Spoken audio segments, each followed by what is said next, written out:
This is Super Ninja Austin here. Yo, what's up, everybody? This is Super Ninja Austin here, and this is the 37th episode of the SNA podcast, which we're going to talk about the latest AEW Collision. The AEW Collision review, part 5. Let's go. And we can starting off with Claudio Castagnoli and Bryan Danielson, the Blackpool Combat Club, sending a message to Big Bill and Ricky Starks for their matchup next, and then same with Ricky Starks and Big Bill, and then that's when we had the intro. This is where we had the match, and then we're gonna begin starting off with Bryan Danielson starting the match with Big Bill, an arch competitor that he wrestled before back 5 years prior, which I'm not sure if there was any references from their last encounter into a program, into another wrestling promotion that's just as big as the company. Oh yeah, this is where Bryan Danielson started hitting sidekicks right into Big Bill's legs, and I'll say the only thing I could say that was referenced with wasn't him reaching up high, like making fun of how short Bryan Danielson did, like back 2018 on SmackDown, of course. Like it's just telling stories from them having encountered before, except in a different wrestling promotion. But this was a really entertaining match. This was something that you would want to see and want to start off watching.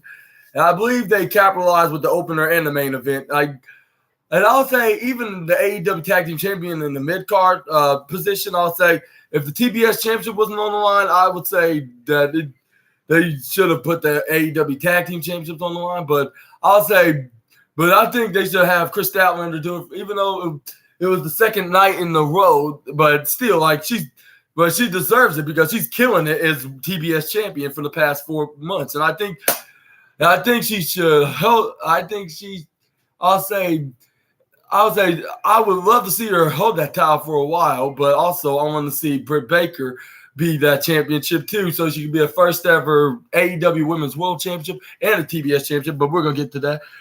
But anyway, this is where Big Bill Irish whipped him right into Bryan Danielson right into Tina the Turnbuckle. He chopped him twice, which that was really deadly, more than deadly than Gunther or anybody did the chops in their wrestling arsenal. But this is where he picks him up and hits him with a right hand right into the American Dragon's head.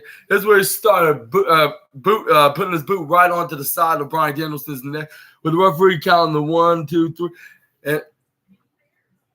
and then this is when Bryan Danielson started doing the side kicks. This is where he tossed him right to his corner. And then that's when Claudio Castagnoli offered a tag to Bryan Danielson, which eventually did tag in his tag partner. This is where Claudio came in, step up face to face with the 7-footer. And then this is when they start doing an arm fight, like who's going to win this arm grapple. Hand grapple with their arms, and their hands start twisting and going back and forth. And then this is when they start doing this, like putting their chest to chest up to see who's going to win this hand and arm battle, I should say. But it looks like Big Bill was about to win with him trying to put him down on the mat. But Claudio managed to get back up and show out his strength. Like he fought 7-footers before, even swinging them. And then this is when Big Bill hits him with a right hand. This is where Claudio hits him with a forearm. And then this is where he hits him with a right hand again. This is where Claudio hits him with a forearm. This is when the fans start chanting, yay. And then they start booing Big Bill with a right hand. And then this is when Claudio starts hitting the forearms right into Bill's face. This is where he tried to close on him. He ducks. He tried to go for a fireman's carry, which there were some teasers about that when they were brawling about Cesaro could lift him up. And this will be probably like his third ever 7-footer that he lifted up in his wrestling career. But that unfortunately didn't seem to be the case because he Irish whip pushed him into the corner, Tina the Turnbuckle. He hits him with a splash, and then Claudio was halfway onto the hanging on to the team of the turnbuckle and the ropes. This is where Big Bill try to go for a standing suplex, but Claudio hits him with a European uppercut, a running European uppercut out of nowhere. This is where he finally picks him up into a fireman's carry. This is where Big Bill tried to counter it once again, trying to hit him with a boot. He caught his leg, and then he countered it into a European uppercut. This is where he tags in Bryan Danielson back in the match. This is where they Irish whips him, and then this is where they try to hit him with a double chop, but he blocked it. He blocked it with his own bare hands, ran into the other side of the ropes, and double clothesline both Castagnoli and Danielson. And then this is when Big Bill tags in Ricky Starks. This is when Ricky Starks started hitting the right hands, like hitting them repeatedly. This is when the referees held him backstage, like, what? All right, you better calm down or you're going to get DQ'd. And then this is where Ricky Starks hits Bryan Danielson right in the team of the turnbuckle. This is where he started going onto the top rope. This is where he started hitting them punches repeatedly, like 20,000 times metaphorically. But really, like, I'll say like 10 or 15 times. And then this is where he started doing this, the absolute hand movement. This is when Ricky Starks started hitting knife edge chops right into Danielson. This is when he's like, you fans, like, shut it. And then this is when he slaps and pushes around Danielson's face. This is when Danielson did not like that. And he was like, oh, I'm sorry. I need Bryan Danielson. Bryan Danielson was not having it. So he started hitting him with roundhouse kicks. They were doing it repeatedly. And then he started hitting knife edge chops as well. And then he was doing that like about 37 million times, metaphorically again. But this is when he started hitting him with roundhouse kicks. This is when everybody started chanting the yes move, chanting out yes and doing the yes movement. And I was like, man, like, I kind of miss him doing the yes movement, but he can't do it here because obviously he's with WWE owning the rights to the yes trademark. But anyways, he hits him with a Hurricane Rana right off the top rope. He tried to go for a 1 and tried to go for a 2, but not get the 3 because he just kicked out right after the 2. And then this is where Bryan Danielson had him in some kind of a arm chicken wing headlock, and he started bending his nose back upwards, like where it's not supposed to be. And this is when he let go and then he landed forward. He was grabbing onto his face. This is where Bryan Danielson hits him with a roundhouse kick, and then those left hands right into the corner of Tina the turnbuckle. This is where Irish whips Ricky Starks into some kind of a running move, but Ricky Starks reversed and hit him with a shoulder tackle. This is where Ricky Starks go for a tag for Big Bill, and this is where they do a double team move, which he started stretching out his arm and his torso and his shoulder, which Big Bill hits him with a right hand. This is where Big Bill pushed him right into the corner turnbuckle. This is where he clotheslines him and tackles him right off the ground. This is where smacking on his chest. This is when Ricky Starks looked in the camera and he was like, absolute Ricky. Like, I was like, that was probably the most handsomest, but though evilest facial expression I've ever seen in a professional wrestler. Even over MJF. I was like, he's doing a good job being this intelligent heel, I should say, not babyface, because he's no longer babyface anymore. Ever since he lost the Real World Championship against CM Punk, was it? Or was it the Owen Hart Finals tournament? Either way, y'all let me know down in the comments. But this is where Bryan Danielson was on the top rope. This is where Big Bill pushes him off and landed on the outside. This is where he started taunting Claudio Castagnoli to make the referee be too distracted to him, to the point that the referee won't have enough time to see what's going to go, what Ricky Starks have sneaky up his sleeves, which he started attacking him, started hitting him with right hands again, like he was doing at that corner turnbuckle, into the corner bottom turnbuckle with Bryan Danielson, because he would start hitting him harder and harder. And enough that he can not have any consciousness of getting an easy victor.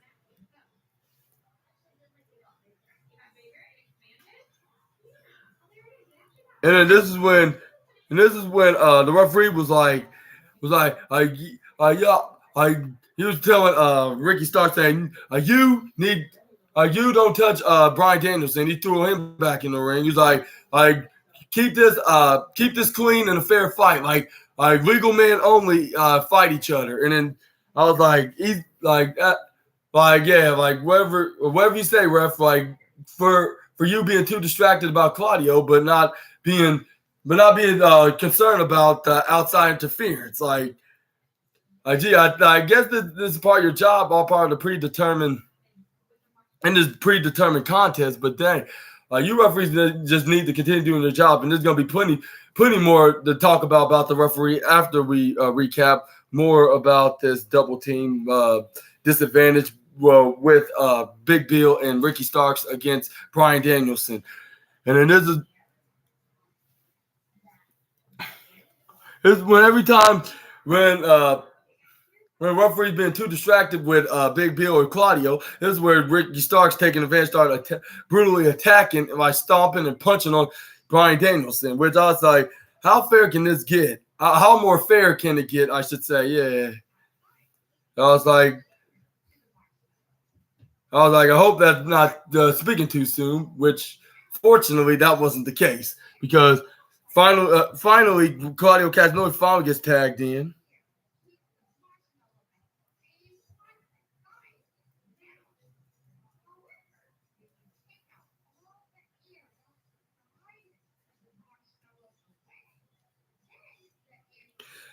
But I'll say, let's see.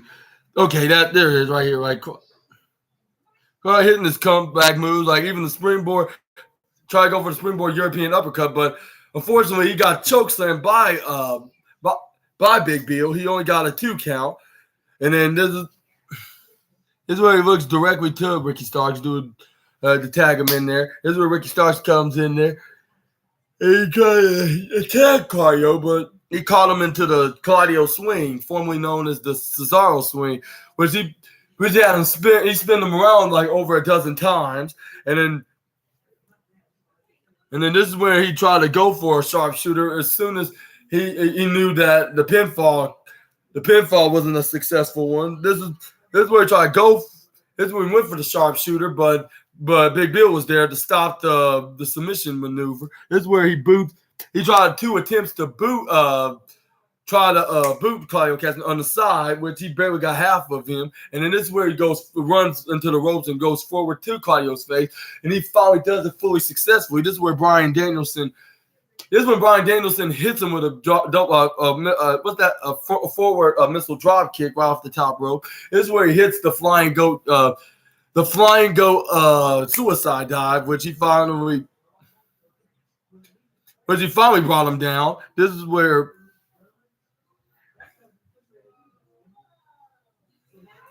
Claudio and Ricky Starks was still in the ring. This is where Claudio started come up with a plan to beat the absolute young man, and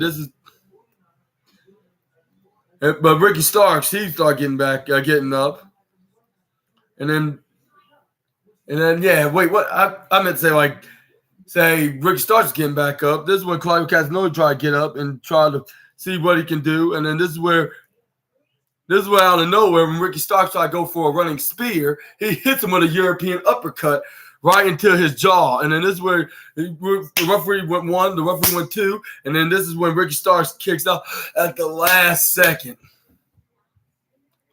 At 2.999, this is where he tags in his tag partner, Bryan Danielson. This is where he starts hitting him with the yes kicks or side kicks. No, yeah, not the yes kicks no more, unfortunately. Like I said, yeah, WWE owns the rights to the yes movement. This is where he tried to go. This is where he tried to go for the last kick, like when everybody chanting yes, yes, yes. This is where he tried to swing. He ducks. He hits him with the most devastating move in all sports entertainment, which is the surprise roll-up. This is where he only got the 1 count, 1.0 count, I should say. This is where he counters it, kicks out, and hits him with the the label lock, because with his former trainer, the one that trained him in the pro wrestling business, Gene LaBelle, Like rest in peace to that legendary wrestler. He trained him, and then I think he learned that move particularly from him, and that's why he named it after him, the LaBelle lock. But yeah, he tried to do that. Ricky Starks counters it. He started hitting him with right hands right into Danielson's face. Here's where he tried to go for a slingshot flapjack right into the middle ropes into the bottom corner. This is where Big Bill came out of nowhere and cheap shot uppercuts right into the face of Bryan Danielson with the referee not knowing. This is when Ricky Starks came in and hit him with a fly spear.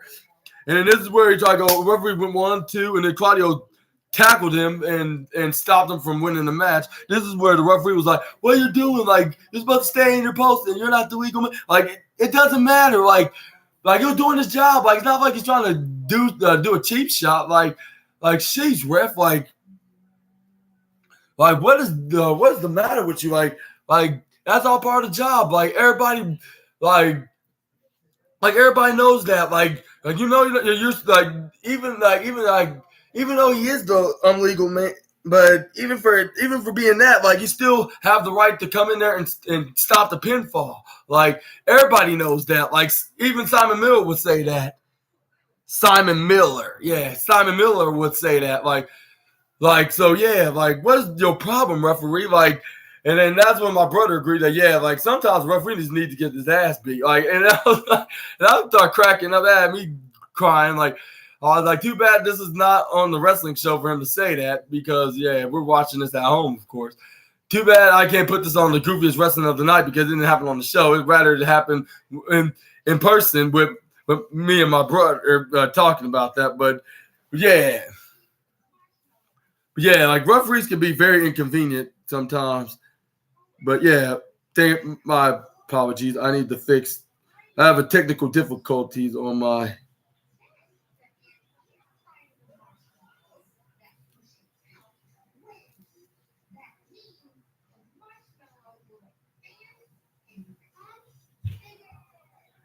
But, yeah, this is where Claudio be pushed on the outside. This is when Bryan Danielson came back up. This is where he dug. Ricky Starks tried to clothesline him. He slide kicks him a Big Bill outside. And then this is where Ricky Starks tried coming. He hot shot him right on the top rope. This is when Bryan Danielson go up to the top rope. This is where he tried to go for a diving headbutt, but Big Bill cheap shot it again, and except this time he pulls on his leg. The place that you do not want to get hit at, his place where you do not supposed to get hit at, he got hit right on the top rope. This is where Claudio Castagnoli hits a European uppercut right through Barry Barricade, and then this is where Ricky Starks going up to the top rope. But before that, this is where Claudio tried to go for another running European uppercut. This is where Big Bill flips him off, and not the finger, but he flips him over, I should say, and he landed right into the empty chairs in the audience. This is where Ricky Starks comes in and goes up to the top rope. This is where Bryan Danielson pushes him right onto the top rope where you do not want to get hit at. This is where he hits him with a flying back suplex right on the top rope. I don't know, I'm sure if I should have described it as a flying back suplex, but this is where he counters it. This is where he tried to go for an easy pin, but what he didn't know that Bryan Danielson's obviously going to kick out. Even though I'm not sure if it was obvious for him, but he should know that 99% of the times you cannot win with an easy pinfall. Like, there's no such thing as that. Like, that's wrestling 101 on that note. But anyways, this is. And that's the first thing that you learn in Wrestling 101. But this is where Big Bill hit a big boot right onto Claudio Castagnoli. This is where Ricky Starks got him with the double underhook.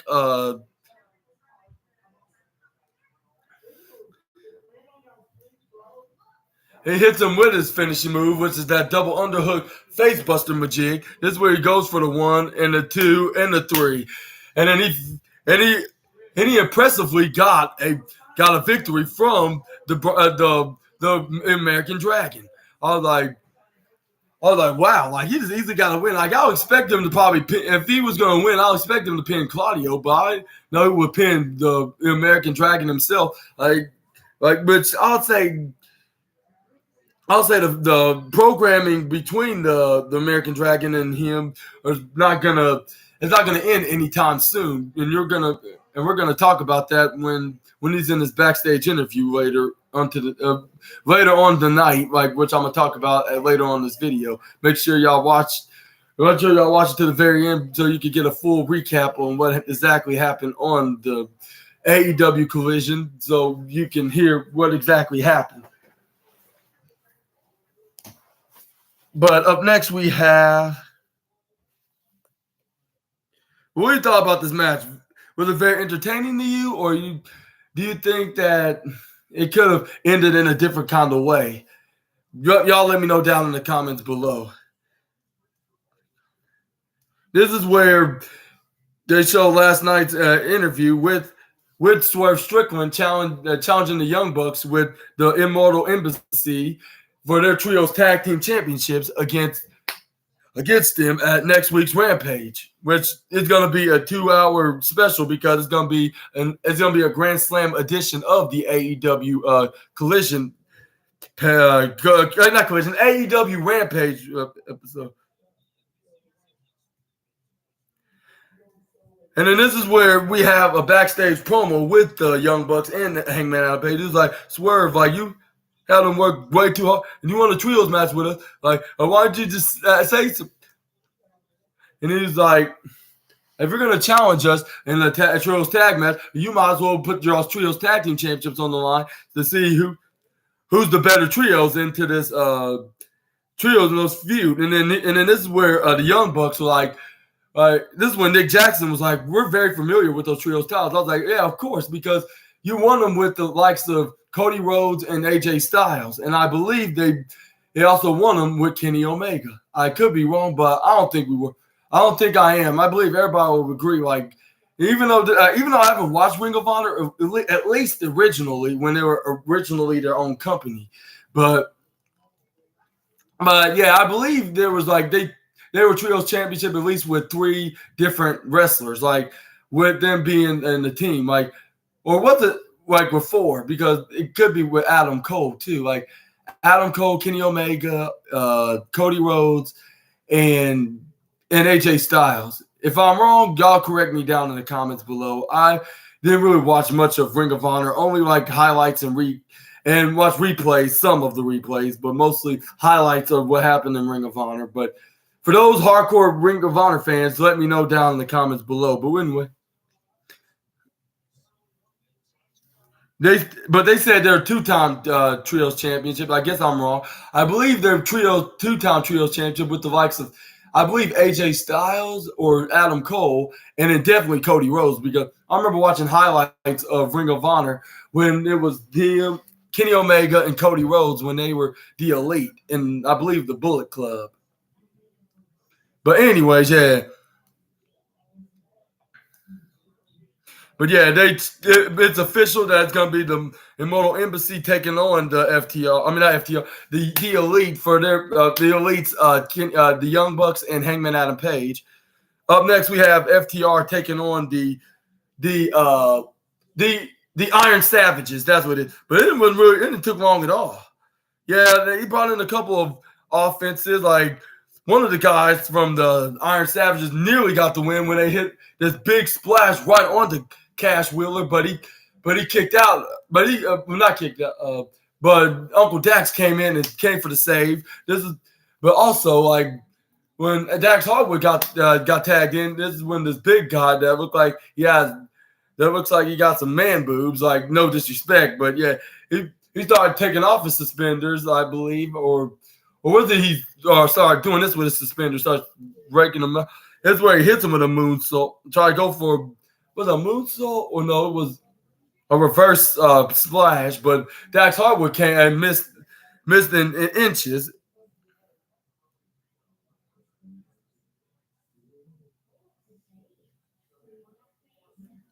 But it's when Dax Harwood started hitting Dusty Rhodes moves and And who else moves? There was another wrestler.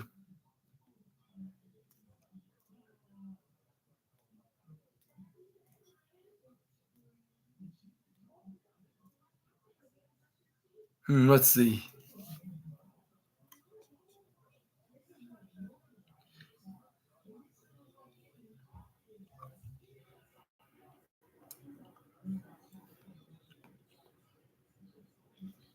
That's why he did him a power slam. That's where he does take the suspenders off. I was right.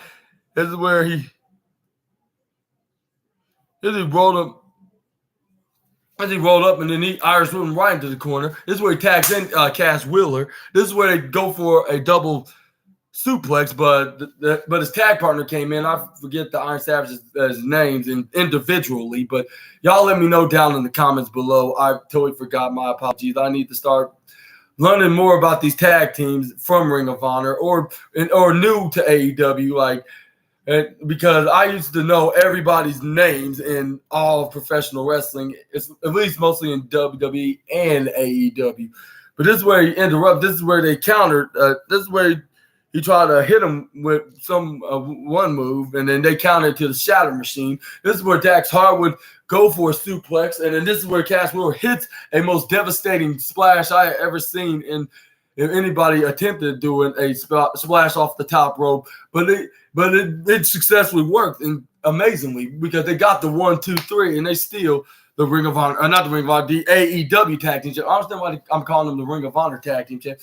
They haven't been the Ring of Honor Tag Team Championships in nearly a year. Here's where they attack. Yeah, go for that move.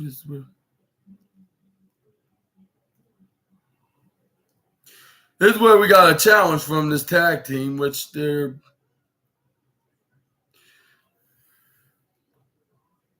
Let's see right here.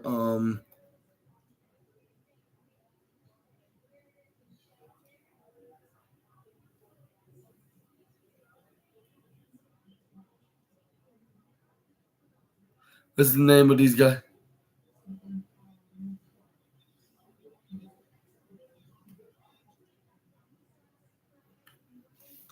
I think they said individual names.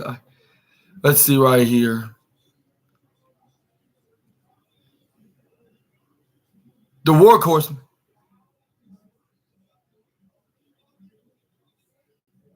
Yeah, the Workhorsemen. I'll say Drake and Henry, which I believe that's probably their last names. Like JD Drake and I forget who the other guy, the first name is something, but they shook hands with FTR when they put their titles down, like saying like it's the challenge accepted. This is where they try to handshake. This is where they pulled them in and they look dead in the eyes. I was like, I think even though they probably it's gonna be an intense match, I believe this is gonna be the most respectful match because it'll be more like a Ring of Honor style wrestling. Like they shake hands before and after the match, and then they're gonna show some respect. Either man wins, but I believe FTR will win against these Workhorsemen guys. Even though these guys look very talented and successful in the tag division, but I believe that this is FTR is gonna be their match. And then this is where Aussie Open started watching in the backstage area. I was like, I kind of figured they'll probably be the next AEW tag team. I was like, I believe they could be.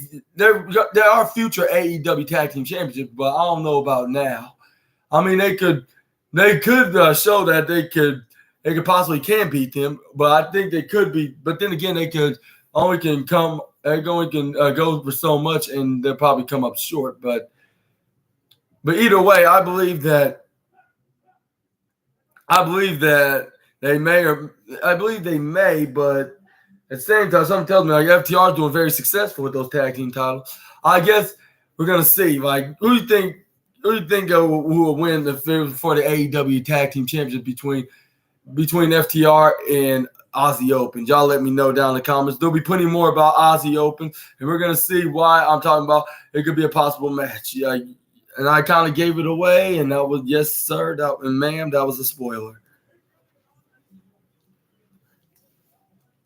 This is where we We wanted Keith Lee, but there's a guy behind the camera, which I believe was a cameraman, saying like AEW Collision tape 22. I'm like, was that part of the show, or is that a blooper, like some kind of a blooper that was not supposed to be shown on TV? That was like an off-script thing. But yeah, we'll probably figure it out on the wrestling news, like first thing tomorrow. But that was the most, I would say that was the most goofiest thing I have ever seen. That was the most goofiest thing that I saw tonight, at least. I would say not ever, but not entirely. I would say that was the most goofiest thing I saw tonight because like I never seen, and this won't be the last time we see this. This is the first time. This probably won't be the last time though, because this happens again. We're going to talk about that into the next interview with, I believe, was Renee Paquette. This time was doing the interview, but yeah, she started asking Lexi, before she can ask her that, before Lexi can ask Keith Lee the question that she was trying to ask him. This is where Shane Taylor came in and said what's up to Keith Lee with Lee Moriarty, but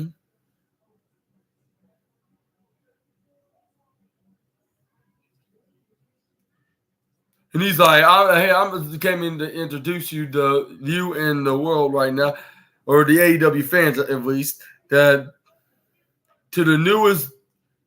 I'm introducing you the new member of the Shane Taylor promotion. I was like, wow, Shane, like you started your own wrestling promotion, like what an honor for you, like. And no, I don't mean Ring of Honor, like, which obviously y'all know that, but that's just some kind of a funny catchphrase I'm trying to come up with. But yeah, I was like, how you go with a wrestling promotion if you're a wrestling employee under a contract with this promotion?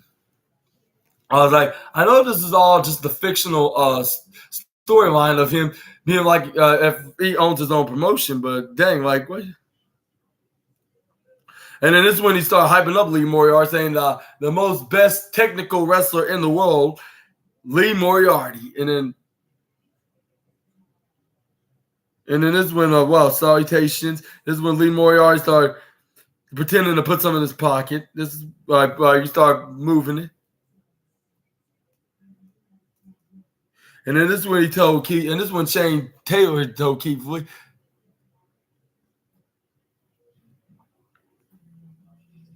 He's like, last week, you said anybody in the singles got to run, right? Like Shane Taylor's promotion don't run. And I was like, I'm not sure if you should be that bold, because who knows? He could turn into some kind of have a supernatural dark edge. And no, I don't mean Adam Copeland. And yes, I mean this is a shout out to Simon Miller.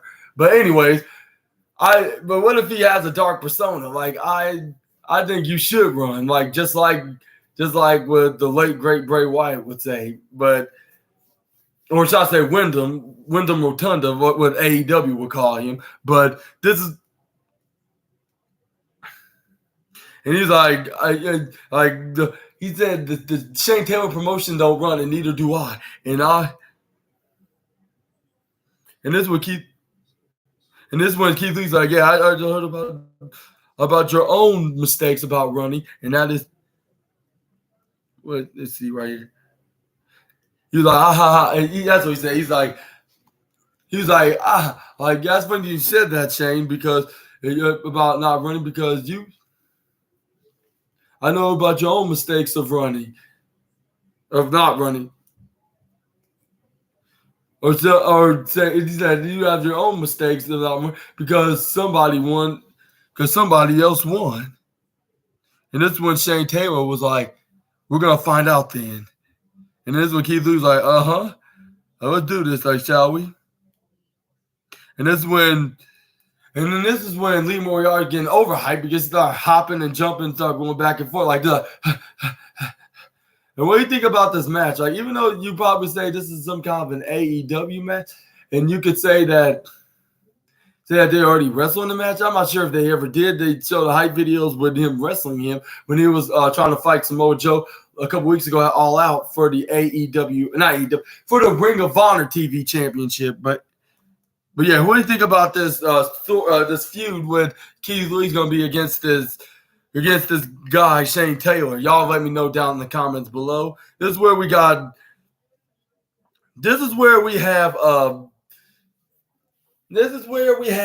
what's his name?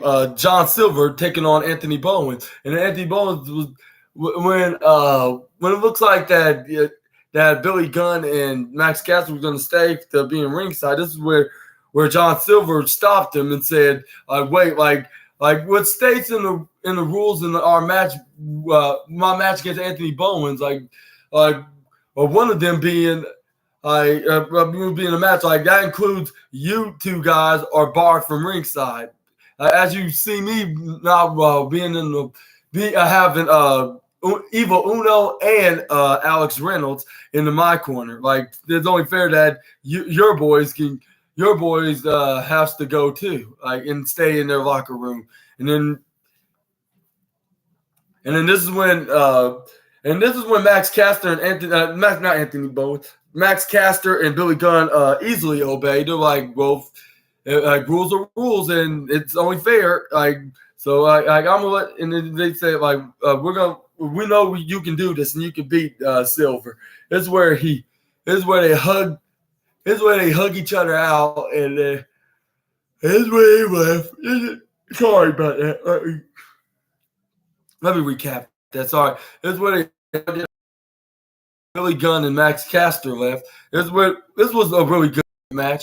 I'm thinking he may be evil back ways, but I'd say he's making sense being fair competition. But man, I guess I was so wrong and naive because I did not expect that this not in a billion minutes like that what was about to come at the end of the match. Yeah, we did have. And also John Silver was like, nobody want to care about your stupid scissoring. Like nobody came to see that. Wow, you're starting to be your own version of Jimmy Uso because you're saying stuff that's not even true about the fans. Like the fans want to see that. Like the fans want to see John Cena in WWE. And then Jimmy Uso's like nobody will come see. They want to see me, main event Jimmy Uso. I was like, yeah, even though some fans probably want to see John Silver get his big break, but it looks like this is going to be the biggest break that he's going to get with his fellow teammates, Evil Uno and Alex Reynolds. But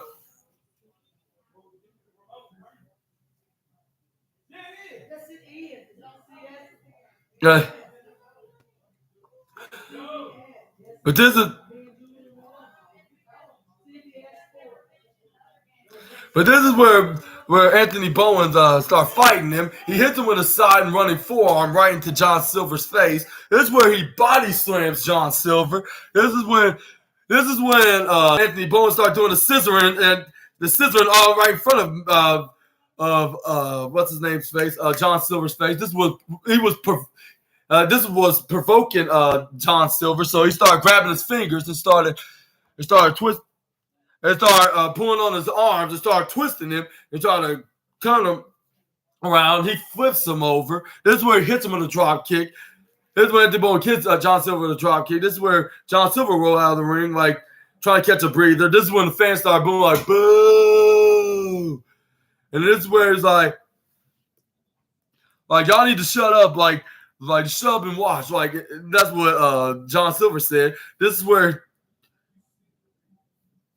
Anthony Bowens was like, well, are you going to come in here and they're going to fight me? This is where he finally comes in. This is where Anthony Bowens knees him right into the corner. This is where he hits him with a right hand. He hits him with an uppercut. This is where John Silver's like, yeah, baby. He started flexing his muscle. I was like, yeah, you got some impressive guns there, but unfortunately not enough to be like a 6-footer that weighs 260 pounds. And yes, I guess you could reference that as a certain tribal chief in a certain sports entertainment wrestling promotion. But yeah, he threw Anthony Bowens right into the corner. Bowens elbows him. This is where he he try to go for a scissor me DDT, tornado DDT. Even though I shouldn't describe everything as scissor me when it comes to Anthony Bowens, but that's what he always uses his catchphrase where every move he does. Like basically, this is where he tried to go for a tornado DDT. This is where he pushes him off, which luckily he not landed on the concrete floor too hard. Luckily he bounced off the ropes, then landed on the outside, so he can have something to cushion on. Like while he beforeward when he beforeward he what's it called? What's that? Lands on the hard ground, which is the second hardest part of the ringside area. But anyways, this is where the John Silver goes on the outside, try to pick up the pieces of Anthony Bowens and finish him off. This is where, let's see right here.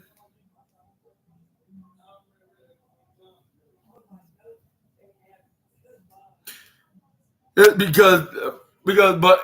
Anthony Bowens got back up. He stalked him and booted him right into the face. This is where John Silver picks him up while mocking a fan, saying something. I forget what it said exactly. This is where John Silver comes in the ring. He started hitting Anthony Bowens with right hand, and then he started repeatedly doing that for a little bit. And then when he was put Anthony Bowens in the corner, this is when Anthony Bowens starts stomping on him in this midsection. This is where John Silver threw him on the other side.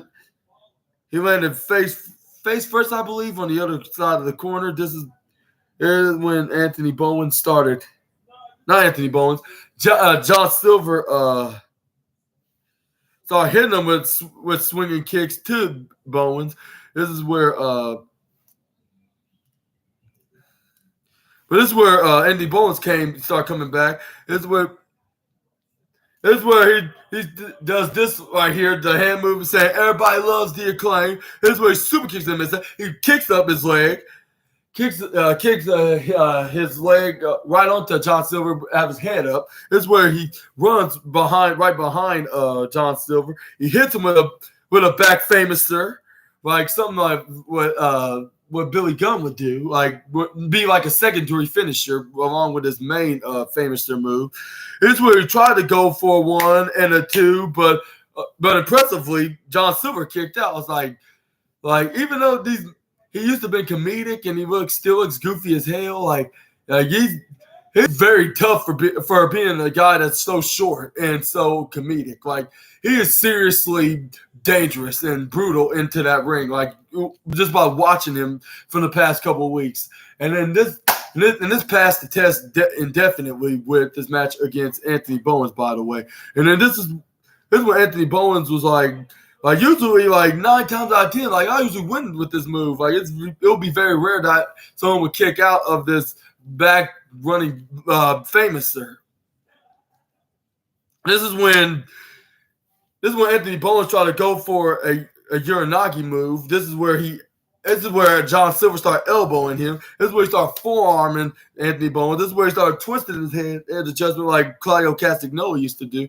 This is where he forearms him back. He's like, come on, bring more. He let him forearm him. This is where he forearmed him back. This is when the fans started cheering for Bowens when he started doing it. But when John Silver started forearming Anthony Bowens, this is where everybody boos John Silver, the Dark Order member, bald, short beard, bald John Silver. And they were doing this for another 10 to 12 times, like until what's his name? Until John Silver started hitting them with side kicks and forearms and punches, lefts and rights. And then this is when John Silver goes up and runs with a move. This is where Anthony Bowens spin around, hit a discus forearm. This is where John Silver goes for a bicycle kick. This is where he tried to run to the other side of the ropes. He runs over there. He hits. And then Anthony Bowens hits a surprising clothesline right onto John Silver.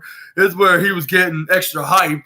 And then this is where Anthony Bowens was getting ready for him to get the position of hitting him with a splash, but John Silver spinning around. He hits himself face first right into Tina the turnbuckle. This is where he hits him with a German suplex. This is where he super kicks him. This is where he goes up for a fisherman's plex. This is where he tried to go for a 1 and a 2, but Anthony Bowens kicked out with the 2.99999 second count. This is when John Silver was getting extra frustrated. This is where he tried to go for a move that was like the punt kick, but which I believe was his knee striking move. This is where Anthony Bowens hits him with a Death Valley neckbreaker driver, and then this is where he was getting ready to finish him off.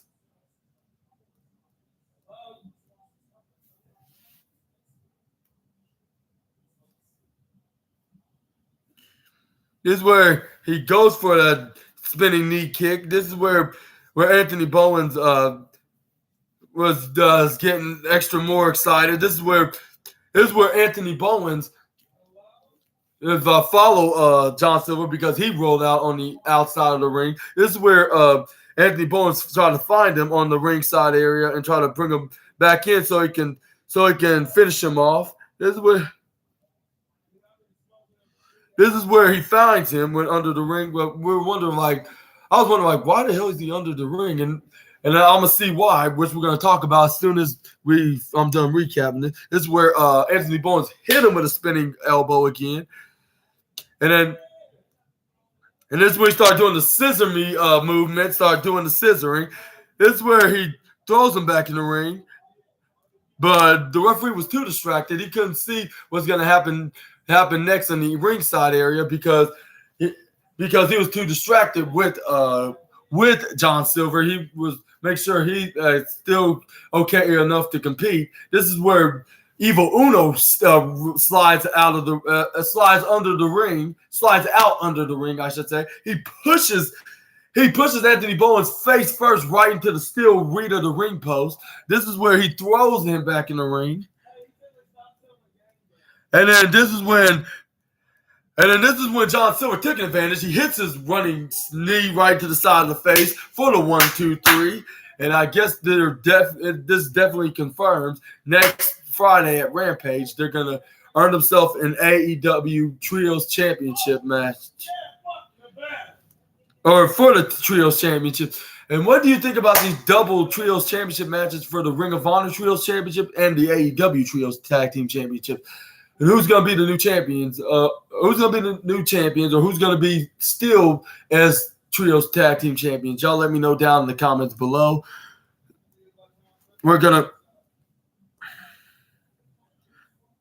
And we got Eddie Kingston backstage sending a message to Claudio at this coming Wednesday at AEW. And he was like, remember we used to be friends and then we used to live together. Like, wow, like I did not know they were roommates. Well, I heard about they being bitter rivals ever since Claudio joined AEW because it's been noted that Eddie Kingston used to be. And then that's when he said, that's when everything started going downhill. Like when he started judging me, telling me how he's supposed to be physically, emotionally, and mentally, and etc. Yeah, all the above. This is where he's like, y'all. And he's like, you, Claudio, you say whatever you want, but I'm still standing here. Claudio decided not to do business, not to respect me. And he's like, don't edit this. And he's like, don't edit this out, you effing idiots, which I believe he called the cameraman that was holding the camera that was doing the promo segment with Eddie Kingston, which I don't think they edited this out because they allowed him to say all this, and including saying the F word. And let me tell you, he said the F word probably like half a dozen times, including saying he's going to F him up at Grand Slam. And at the end of it, at the end of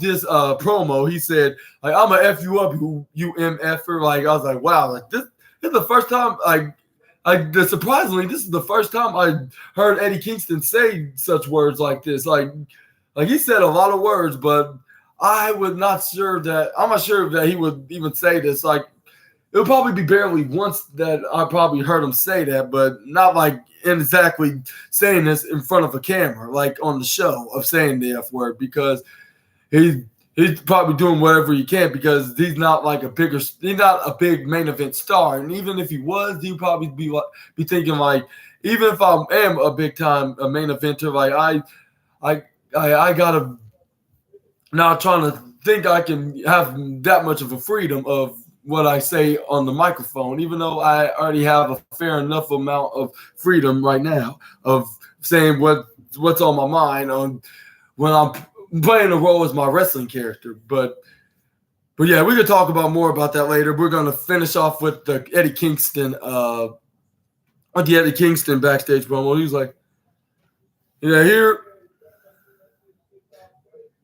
he's like, in that road that we have to clean up, that's why I don't like him. And that's why I still kept a grudge on him. I don't edit this out. He's telling Renee to fix this.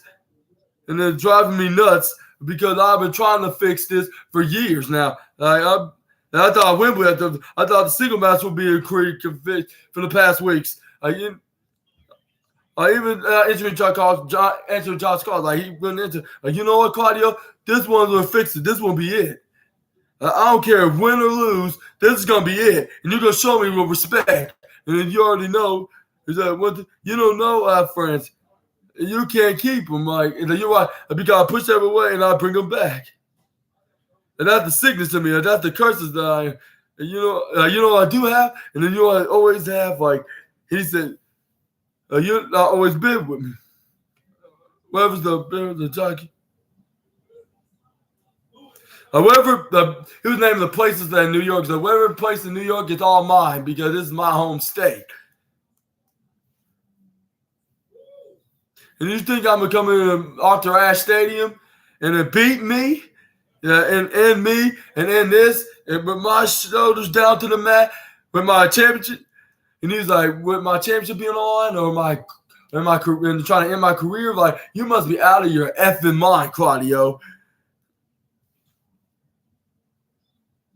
He's like, oh, New York got my back. No, they try to beat me there, try to beat me in, like, and then he's like, try to beat me. We're different, brother. We're built different. We're built in the cold. We're built in the misery and all that in New York. Can you be into all that? Can you? Are you built for all that, Mr. Swiss Superman? Well, he didn't say Mr. Swiss Superman. That was my call, and that was my version of what Eddie Kingston was saying. He was like,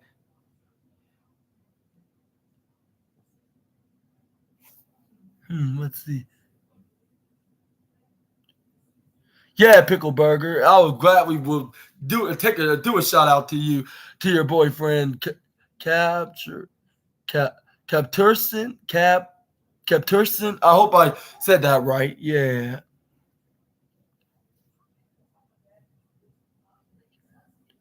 Capturson, yeah, okay. Yeah, I hope I got it right. Thank Mr. Pickleburger or Mr. or Mrs. Pickleburger. I don't know. Sorry about that. I'm guessing,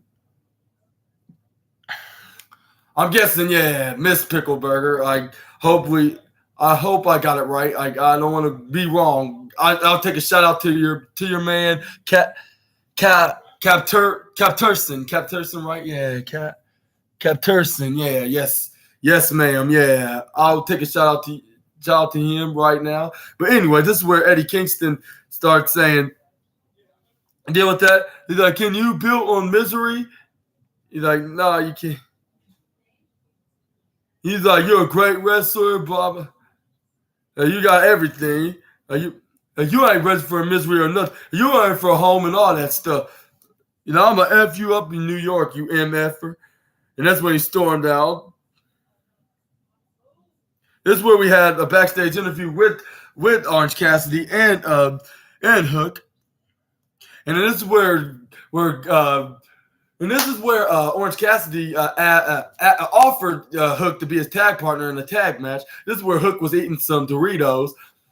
And then this is where he offered some to Orange Cassidy. He ate a couple of them. And he's like, at Grand Slam be a tag team, and then this is when Hook was like, yeah, sure, why not? Like, yeah, like since we're not doing anything for Grand Slam, like we might as well have a tag team match. Tag team, like it could be any tag team match, like at any time of the event of AEW Grand Slam. And what do you think about this future alliance with the Freshly Squeezed and the Handsome Devil? Y'all let me know down in the comments below. I think this has some kind of potential because we can see these two dominant champion, these two former dominant champions, with one of them getting back his championship, the championship that his father made famous, but unfortunately, Orange Cassidy's not the international champion. But when he was very much of a undefeated dominant champion himself until losing the. And I was like, this is what had me start craving for Doritos. I was like, yeah. The next time I go to the grocery store, I'm definitely gonna get some Doritos. But and then just out of the blue, like, what's your favorite junk food to snack on? Y'all let me know down in the comments. I pretty much like everything. Like, every time I go to the grocery store and have the money, I just buy like all kinds of snack food products. Like, but anyways, this is where we had Aussie Open. They squashed these two poor jobbers, like, and hit their finishing move. Like, it was very similar, but it was short. I'm not sure what the recap on. I was like, they just double teamed them on both guys and hit them with the finishing move. Except it was their different finishing move. I forget the name of it. I just need to look. But I'm gonna go get to the point. After the match, they called out FTR with Mark Davis is like, Ozzy. And then this is when he started. And this was it. And he was like, earlier, and this is when Kyle Fletcher got the microphone. He was like, I got to admit to you two guys, that was an impressive victory retaining y'all's AEW Tag Team Championship against the Iron Savages. And he's like, what was that, 2-3-ish minutes? Like, Rampage, we did the job under 1 minute, and we did it. And we did it even quicker than y'all ever did. I was like, well, that's true because, and even tonight, like y'all, and that was even much of a shorter match than it was at AEW Rampage. I was like, wow, like it was like it did it like less than 30 seconds, like it was like, or even 10 seconds, like when they beat them for so long. But I think it was over 10 seconds, but it was probably less than a half a minute. I mean, because it was so quick, like you can't even do any recaps. So I'm just gonna skip the full recap and just talk about they just beat them, like just completely squashed them, hit the finisher, and then they're gonna face their next. They're gonna hit another, and they're gonna challenge FTR for the Ring of Honor. I'm not Ring of Honor. I'm still thinking they're the Ring of Honor Tag Team Champions. No, that's Adam Cole and MJF. That the AEW Tag Team Champions is Dax Harwood, Cash Wheeler, aka FTR, and then he's like, and tonight we're gonna challenge you for your AEW Tag Team Championships at Wrestle Dreams at October 1st. And I was like, wow, and this is gonna be more of a bigger match than their first encounter for the IWGP Tag Team Championship at Wrestle Kingdom 17 at the beginning of this year. I was like, but this had me thinking, like, is FTR gonna retain this time and get their revenge on Aussie Open, or is Aussie Open's gonna show them that they're unbeatable when it comes to them facing them, like, and take away their all elite tag team championships like they did with the New Japan IWGP Tag Team Championships? Yeah, I'm gonna let y'all decide down in the comments below. I'm gonna move on to the next slide, which is.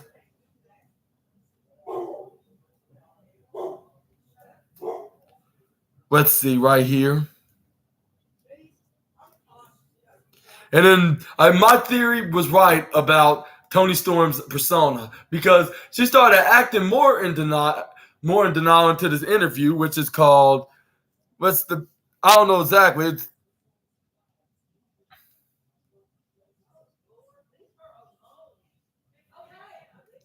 Toni Storm. portrayed of a star, portrayed of the star.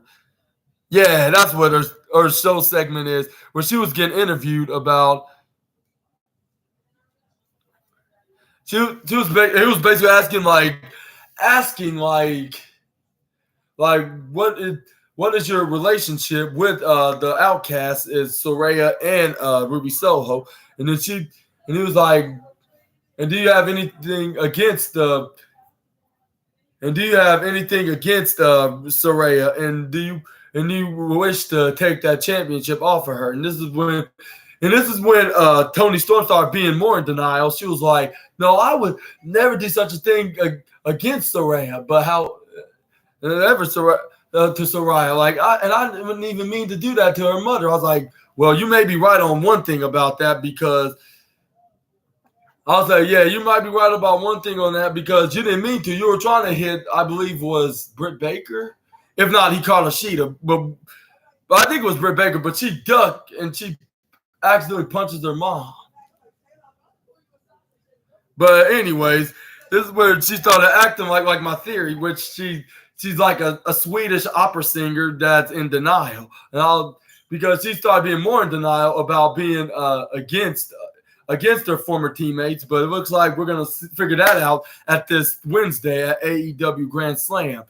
But what y'all think was going to be the outcome of that event? Like, are we going to see some kind of a heartwarming moment with Toni Storm reuniting with her two Outcast gals, or is she going to show a meaner dark side on both Outcast members, including Soraya?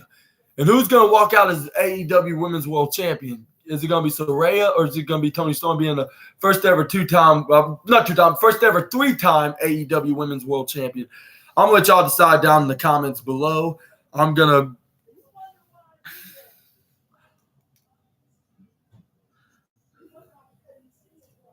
And then she also was complaining about the light being all over her face. She was like, "This is an interview, not interrogation. Like, turn off that light." And this is when the guy interviewer that also had a robe on was like saying, "Yeah, turn off the lights." I was like, "What is this? Some kind of an adult entertainment interview? Like, why they're in some kind of a relaxing, comfortable robes? Like, if they're if they're about to do something inappropriate." But yeah, that's enough to me to say, because that's very weird for me to talk about right now.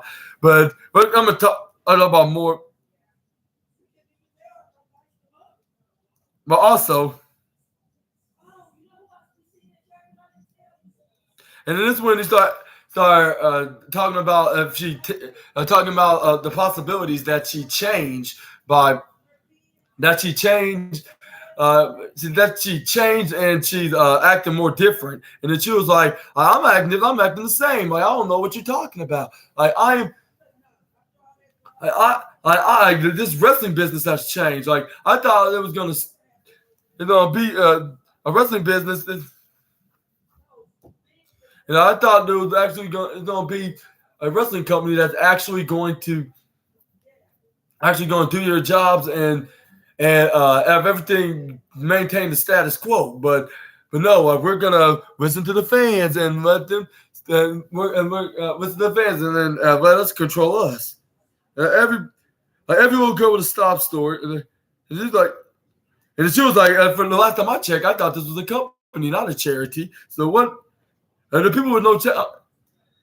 And then she was like, none of these stars wouldn't have any talent if it slapped their tits off. I was like, wow, like, this is the first time I actually heard a woman said the T word about of referring of a breast area, like before in AEW or at any wrestling promotion. So I was like, this is very unusual, even for Toni Storm for being this loopy gimmick. But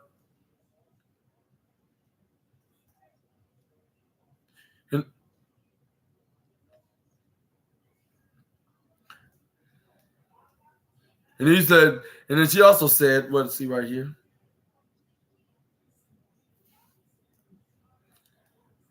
And he's like, this fans don't know any talent if it slapped their tits off. That's what she said. And I was like, if it's gonna change a woman and me out away from y'all into y'all's in y'all's ways, like, then so be it. Like like I am who I am, and she was like, we turn off that light, and then she was like, and that's one ugly lamp right behind her, and I was like really, like one ugly lamp. And this is very out of the ordinary, like even for you, Tony, like yeah. But anyway, I was like, and it said to be continued. I was like, don't tell me this is gonna be some kind of a weekly or even like a couple of times out of the week, like two or three times a week, like on Dynamites and Rampage including, or is it gonna be a Rampage, not Rampage, a Collision exclusive segment with Tony Storm with these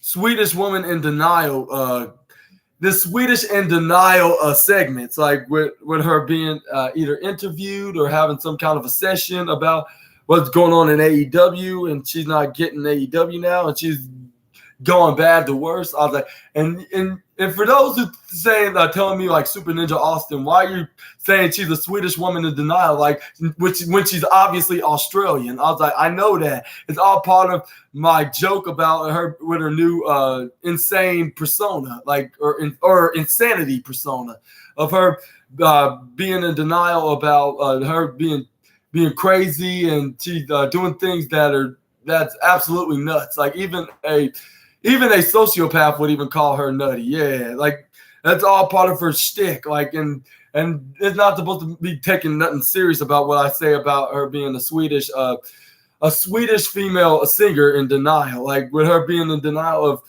or like I'm not trying to keep saying the word denial, but I should say her denying of the fact that she's crazy and that she does weird things that not even a mental patient would even do. Like that's what basically her character is. She's a very insane individual. Like that's the most insane individual in the world. Like that's what basically her in-ring character is. But we're gonna see more of what's gonna go on about this when in the foreseeable future, because it said to be continued, and I was like, oh Lord, like we're gonna probably see more about this at least once a week. But what do y'all think about this new Tony Storm portrayed star segments? Y'all let me know down in the comments below if you like it or not. But we're gonna move on to Scorpio Sky taking on Andrade El Idolo, which I would say, if they didn't have that tag team opener match or that TBS championship match, I would say it should have been either an opener or a main event, which I'll say this should have been an opener if the AEW Tag Team Championship were in the main event, or the Ricky Starks and Bryan Danielson and Claudio Castagnoli, Big Bill and Ricky Starks was the tag team match was the main event. Like this definitely would have been an opener because it was really good. Like it's showing that why they should be future AEW World Champions.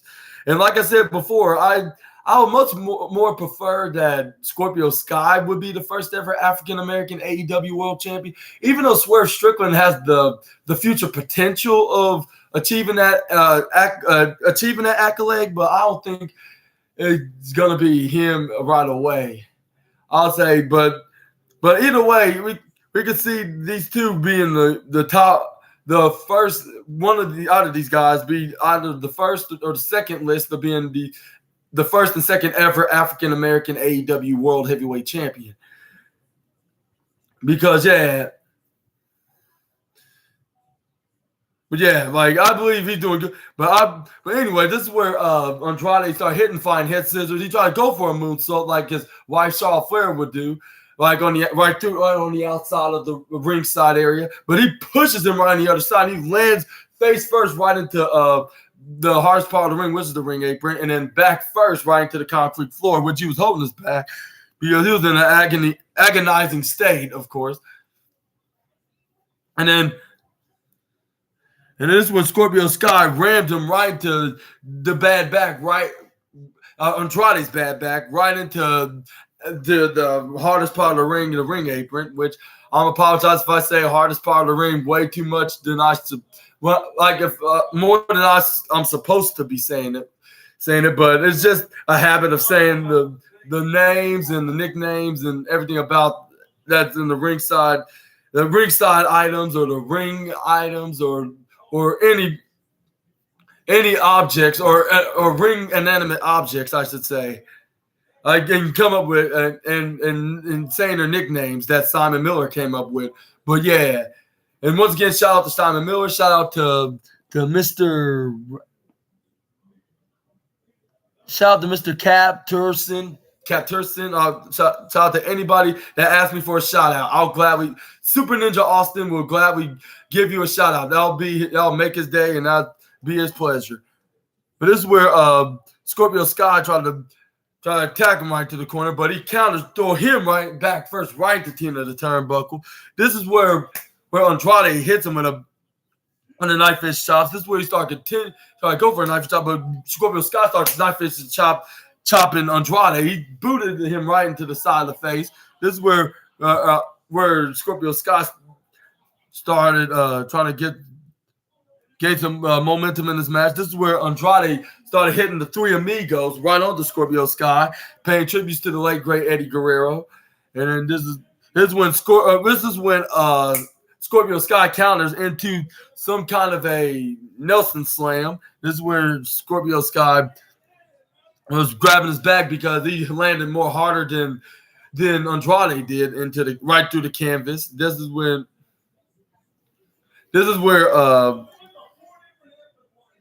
and we also have right here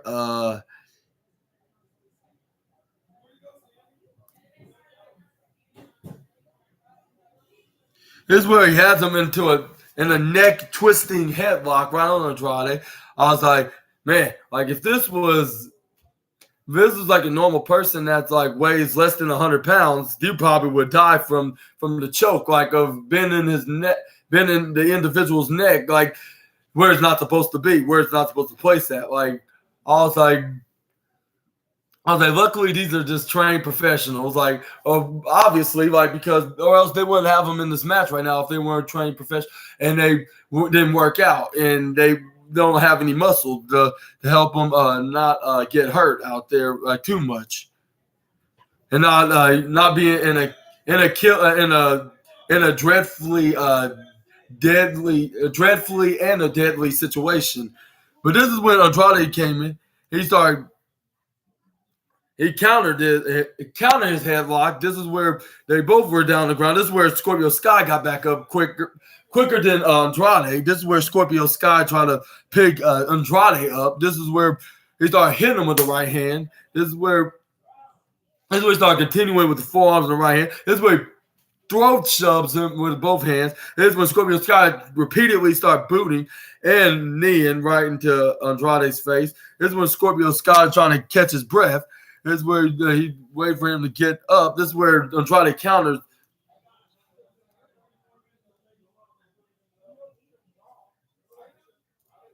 This is when Andrade,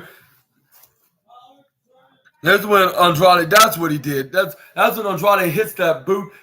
He tried to go for a reboot, but it was all just a distraction because he elbowed Scorpio Sky right into the face. This is where Scorpio Sky landed right into the bottom of Tina the turnbuckle corner, right into the bottom right side. This is where Andrade started getting ready to do his knees. When he right after he did the kip up, this is where Andrade started like knees. This is where he was ready to do knees right into the face. I was like, but this is where Scorpio Sky elbows him before he can have a chance to do the move. This is where he super kicks him right in the midsection. This is where he goes to the mid rope, going for a eagle flying sunset flip. This is where he goes for another one right onto the top. This is where he tried to go for. This is where he tried to go for a 1-2. And I believe Andrade was trying to put his legs on rope, but he thought it would be better if he kicks out regardless because it's going to get the referee's attention because he was paying attention more of the pending rather than his leg being anywhere on the ropes. But this is where Andrade rolled out of the ring. This is where Scorpio Sky was thinking what move he should do next, which is right here. because Andrade rolled out of the ring. This is where Scorpio Sky started clapping his hands. This is where Scorpio Sky started to. He went for a diving senton right onto Andrade, like a Sami Zayn and Finn Balor would do. And then this is where he started grabbing onto his leg, but I think he probably bruised his leg. I was like, yeah, poor guy. Like, hopefully he's not injured. This is where.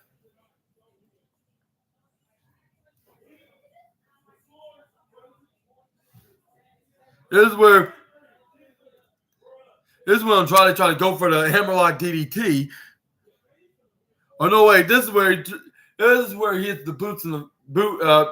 He elbows him. It looked like he was out for a minute, but what Andrade didn't know, it was all just an elaborate ruse for him to get cocky to hit the hammerlock DDT, just for him to roll up into the most devastating move in all of sports entertainment, the surprise roll up. This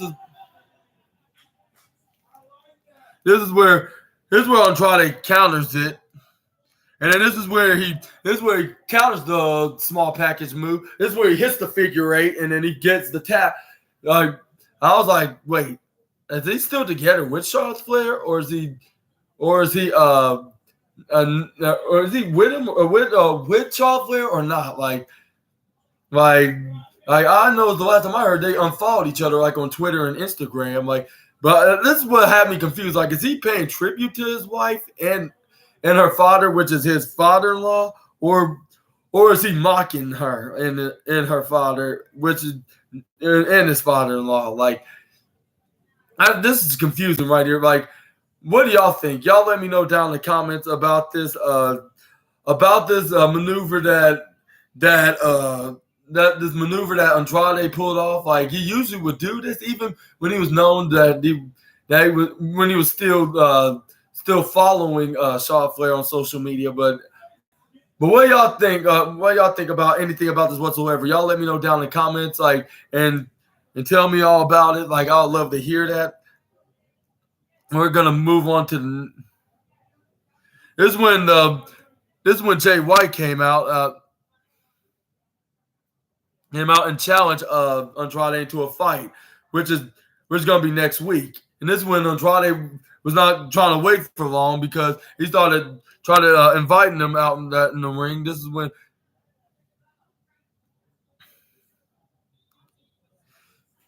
this is when Jay White said telling the fans, like, I'll get to you first. This is when he's like, first things first, though. It's when Colton, and this is when Colton was like, whispered something in his ear. This is when he said it.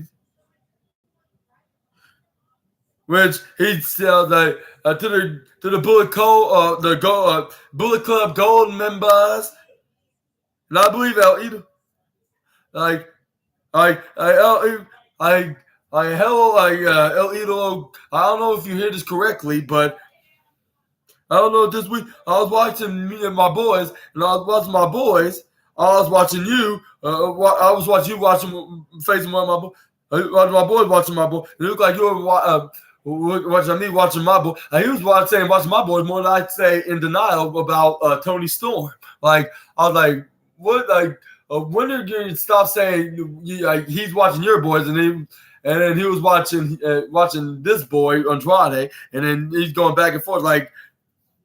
He's like, the Bullet Club, I bet you're having a lot of fun watching the back again.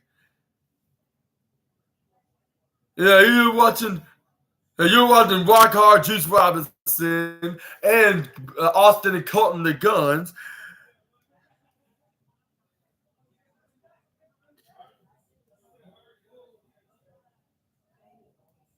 And this is when the Guns were like, if you're not down with that, we got 2 words. And the fans said, suck it. And then this is when Austin was like, no, guns up. And then that's when him and his brother Colton and Juice Robinson and Jay White put their fingers up in the sky, like if they have the guns in the air, like if they have guns. Because that's what their last names are. But and then also he introduced his own car. What's that cardboard statue of him of Switchblade Jay White, But yeah, this is where he got down to come here. This is where he's like, this is where he started teasing him. He was, it looked like they're about to come out. This is where they start coming out. But my mistake. Colton said no, guns up. Like, my apologies. I need to start being more having a photographic memory on what had just happened. What happened on the wrestling shows. My apologies.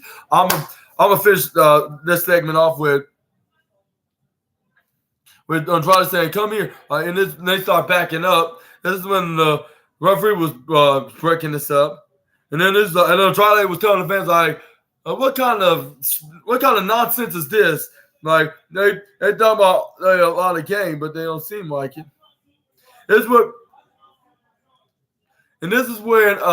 they start showing the recaps of Kenny Omega and Don Callis about Don Callis of threatening Kenny Omega with his best friend Kota Ibushi of basically murking him next and becoming their next victim, which he's sounding like a true serious no serial killer. He's starting to sound like a true serial killer into this industry by trying to kill every single family and friends of Kenny Omega and Chris Jericho. I was like, yeah, we're gonna see if it's not exactly gonna happen. Like, I mean, it's a guarantee that he's not gonna kill Kota Ibushi, but it's just the odd way to describe what you're gonna do to his longtime best friend that he's been wrestling with for the past 15 years. But yeah, we're gonna see more of this. We're probably gonna see our next answer at AEW's Grand Slam event. We just need to continue watching what's gonna happen next to figure that out, like to see what's exactly gonna happen next. But yeah, y'all let me know what the deal is down in the comments below. We're gonna.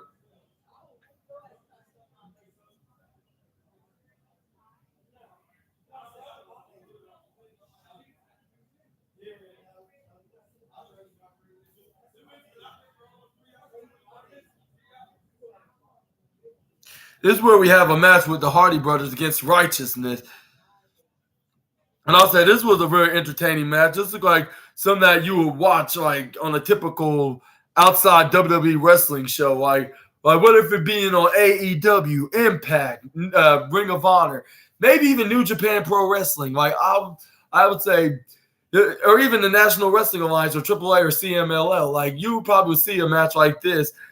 I'll say not CMLL. I'll say not AAA, like per se, but I'll say the rest of the companies, you could probably see this match being such a dream match with the Righteousness taking on the Hardy Brothers. This is where we're seeing Matt Hardy hitting the guy with the long hair, like with those skull tattoos. Like he started hitting them with the top and bottom turnbuckles. This is where he tags in his brother Jeff Hardy with the poetry of motion.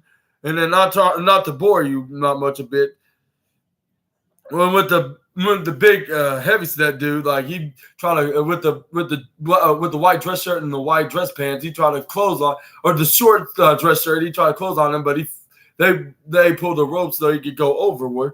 And then this is where Jeff Hardy started hitting right hands to the other guy with the no shirt. This is where he kicks him right in the face. I was like. And I'm trying to sound very weird and disrespectful to these wrestlers, but yeah, that's the best way I can describe them right now. Like, but y'all let me know what's their names down in the comments below. All I know is their tag team names, which is the Righteousness, not Righteous, not Miss, the Righteous. My apologies for the slip up.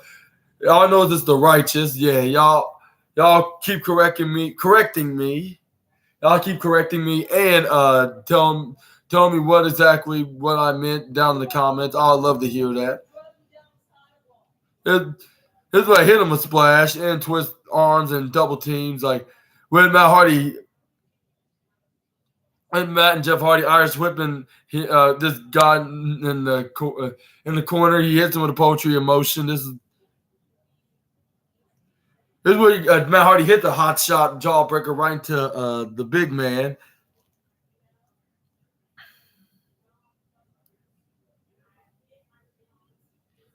And it's when they double team Matt Hardy into a 2-on-1 disadvantage for the master of the deletions. This is where he keep kicking out every time they hit a move. This is where we finally get to the end of the match. This is where when Matt Hardy finally gets the tag to his brother, Jeff Hardy started hitting his moves like the running forearm strike, gut buster, lift him up, leg drop right to the midsection, and then a drop kick when he's up in the snapmare position. This is where Jeff Hardy tried to go for a twist of fate. This is where the smaller guy with the long hair and the tattoos on the shoulders pushed him right to the corner. This is where he tried to go for. This is where he tried to go for a whisper in the wind. This is where Jeff Hardy tried to go for the twist of fate. This is where Matt Hardy finally goes to twist of fate. He finally gets the move, but the big man he knocks him down. Bring him down. This is where he started forearming him. This is when Matt Hardy hits him with a jawbreaker. This is where he clothesline. This is when Matt Hardy started doing the delete sign. Delete. This is where he tried to go for a twist of fate. Which it looked like it was about to work, but he pushed him out of the. It looked like he was going to successfully execute. He pushed Matt Hardy out of the way. This is when Matt Hardy hits him with a side effect. This is where he tags in his brother Jeff, but.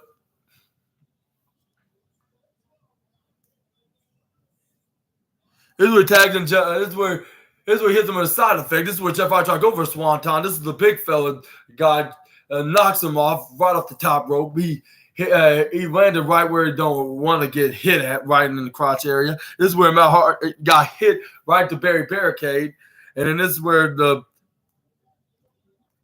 don't right to Barry Barricade, I believe. This is where the long hair guy pinned Jeff Hardy for the 1-2-3, and I was like, wow, this was a very shocking victory, even for them, even for these guys, the righteousness. And then they were bragging to the fans saying like, we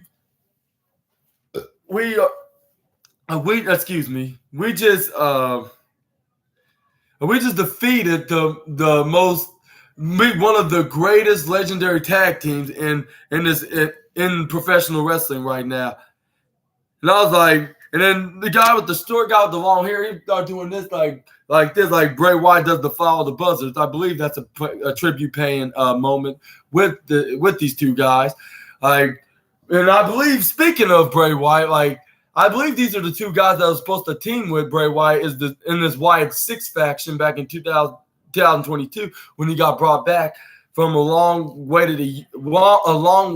of a year from him being fired. And then he came back to WWE. This is where I believe they brought these guys at the PC, and being like enhancement talent, and then make them an enhancement talent extra of NXT. That's what it was. Yeah, they were working on trying to make them the enhancement talent. They were the enhancement talent they were trying to bring into the main roster for Bray Wyatt's Wyatt 6 minions, but since that's no longer going to be the case, and I believe they canceled due to his illness when they canceled his match against Bobby Lashley at WrestleMania. I believe that's when they requested their release, or they released them.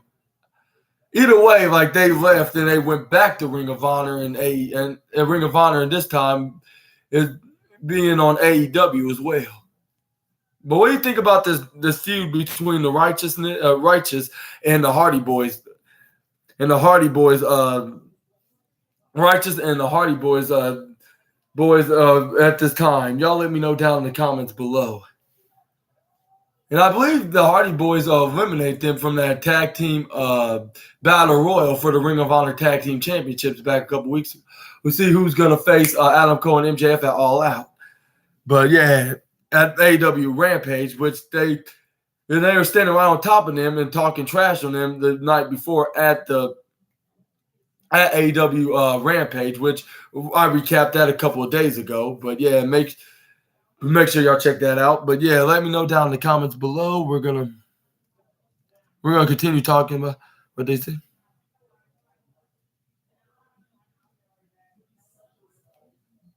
And this is when the big guy said, "Shoes."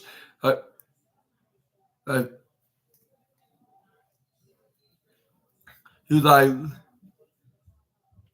this is when he started putting his two fingers up. This is where, before he said it, he started putting his fingers into his mouth, looked like saying shush, like that Vincent. He started showing the skinny guy, which that's my mistake, because now I remember these guys are named, the skinny guy with the long braided hair, his name is Vincent, and then the big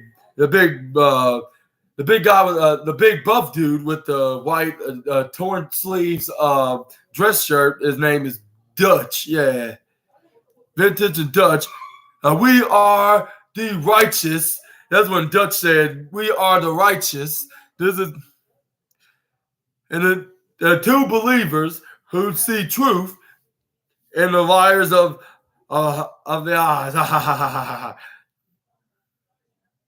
And then this is when Vincent said, "We did one of the greatest tag teams in the world."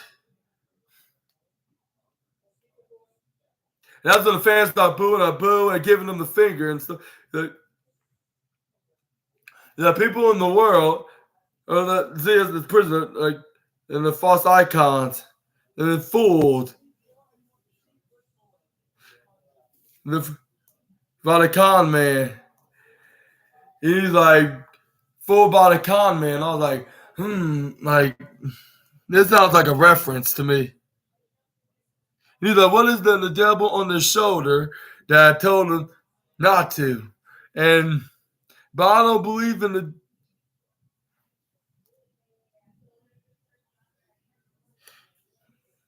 He's like, I would tell you, the church is gonna kill your egos, and that means the false low, fake friendships, and kind of like the AEW World Champion friendship with Adam Cole and MJF.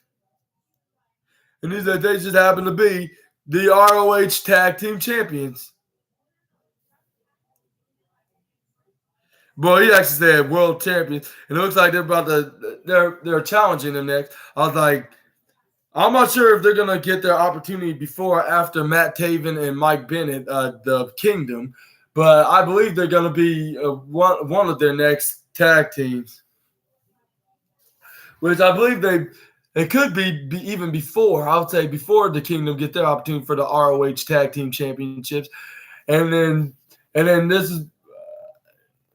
This is where they get, and then MJF and Adam Cole was successfully retained against the Righteous, and then they move on to the Kingdom, and then they're gonna, and it's gonna be some kind of a quarter for me to predict for now, at least, until I can come up with some kind of a theory that could happen at the wrestling event. But yeah, y'all let me know down in the comments what you think about this challenge from the Righteous. And then we're going to move on to Claudio Castagnoli. We got a promo video. We got a hype video with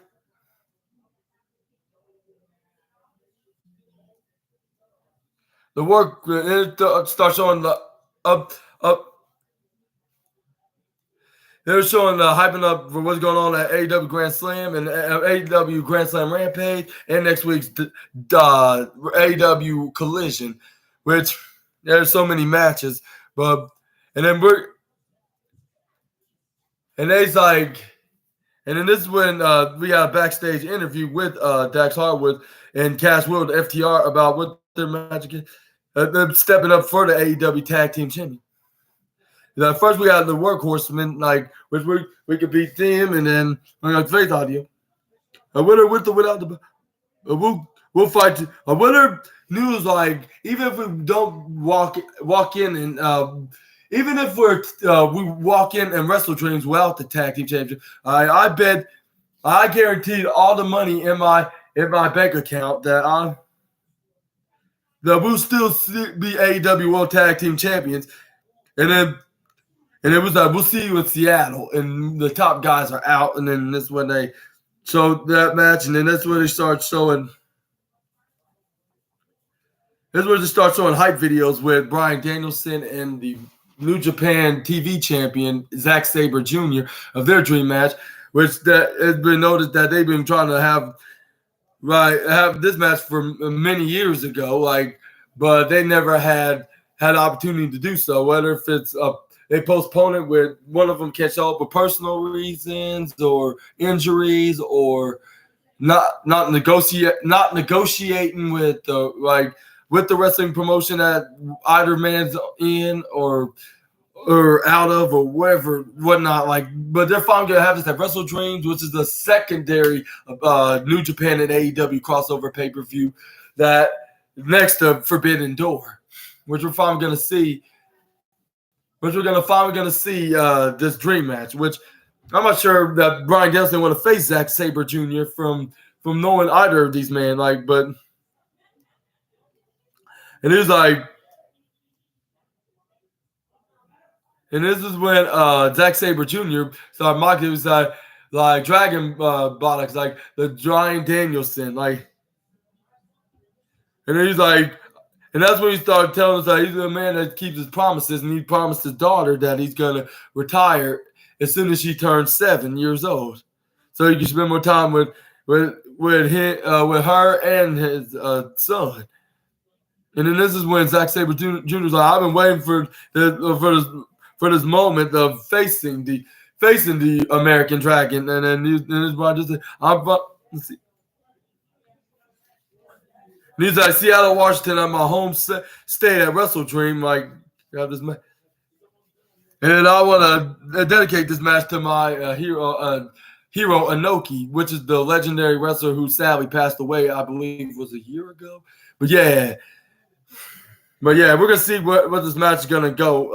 I'm not sure if I can afford the pay-per-view. I'm going to try to do my best to try to see if I can come up with the money to order the pay-per-view so I can recap what went down of the New Japan, AEW New Japan crossover pay-per-view, part 2, I should say.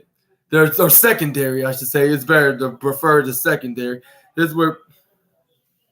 And when they start showing a backstage interview with Ricky Starks against Ricky Starks, with Renee Paquette asking him about the matter, not Renee Paquette, Tony Schiavone. Yeah, he was like, "I beat you, and yeah, I may beaten you."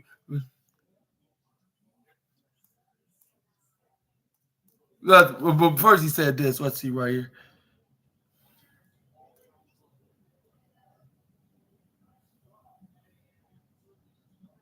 He's like, and this is what Tony Schiavone's like, "I don't understand you when you're I don't understand why you're so upset. If you just beat the man that you wanted to beat from the last couple of weeks." And this is when Rick Starks he was like, "What's going on?"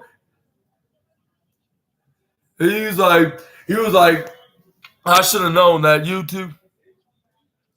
I should have known y'all gonna do a hype promotional package on the guy that I just beat. He's gonna face the other guy that faced this other guy that's not under contract in this that's not under contract in this promotion. And he was like, and I'm not even on the card. And this is what I'm talking about. What's going on around here in AEW?